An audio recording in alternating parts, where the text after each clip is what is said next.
90 দশকের লাস্যময় ও সাহসী বলিউড অভিনেত্রী মমতা কুলকার্নি, অক্ষয় কুমার, আমির খান, সালমান খান, গোবিন্দ, সঞ্জয় দত্তের মতো অভিনেতাদের সঙ্গে জুটি বেঁধে পর্দায় ঝড় তুলেছে। দীর্ঘদিন ধরে বলিউডের অভিনয় থেকে দূরে, এবার আলো ঝলমলে দুনিয়াকে বিদায় জানিয়ে সন্ন্যাসিনী হলেন এই অভিনেত্রী। ভারতীয় গণমাধ্যম জানিয়েছে, শুক্রবার ভারতের উত্তরপ্রদেশের প্রয়াগরাজ বা এলাহাবাদে গিয়ে মহাকুম্ভে যোগ দেওয়ার মাধ্যমে জীবনের নতুন অধ্যায় শুরু করলেন 90 দশকের অন্যতম জনপ্রিয় এই নায়িকা।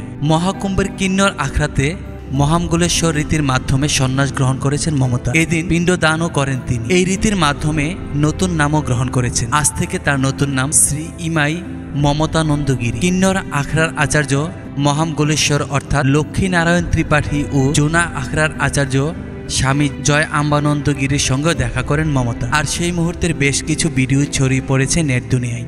এসব ভিডিওতে মমতাকে গেরুয়া রঙের পোশাকে দেখা যায়। তার সঙ্গে অভিনেত্রীর গলায় শোভা পাচ্ছে রুদ্রাক্ষের মালা। পুরোপুরি অচেনা রূপে ধরা দিয়েছেন এই অভিনেত্রী। 2016 সালে থানে পুলিশ 2000 কোটি রুপির মাদক পাচার চক্রের তদন্ত শুরু করে, যেখানে মমতার নাম জড়িয়ে পড়ে। মূলত মমতা কুলকার্নি ও তার সঙ্গী কথিত মাদক সম্রাট ভিকি গোস্বামীকে এই মামলায় অভিযুক্ত করা হয়। এ নিয়ে জল ঘোলা কম হয়নি। গত বছরের শেষের দিকে এই মামলা থেকে খালাস পান অভিনেত্রী।